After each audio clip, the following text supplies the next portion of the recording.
Nuclear ফ্যামিলিতে বাচ্চারা আর খেলার সঙ্গী খুঁজে পায় না। আমাদের ছোটবেলায় কত খেলতাম, পড়াশোনাও করতাম, কিন্তু খেলতামও। অনেক খেলতাম, অনেক রকমের খেলা। সেসব খেলা আজকে মনে পড়ে, কিন্তু পুরোপুরি মনে পড়ে না, কারণ চোখের সামনে সেসব খেলা কেউ খেলে না।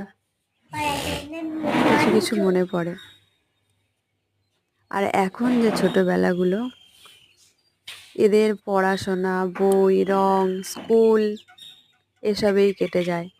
মায়েরা প্রত্যেকেই তার ছেলে মেয়েদের পড়াশোনা, নাচ, গান এসবের দিকে ঠেলে দিচ্ছে। তাদের আর অবসর যে সময়টুকু রাখছে না, যে সময় তারা খেলবে।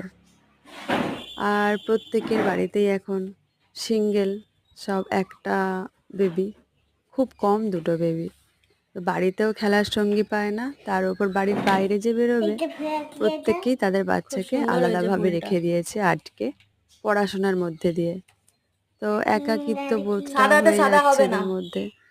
তবুও চেষ্টা করা হয় এসবের মধ্যে ভুলিয়ে রাখতে বা মাঝে মাঝে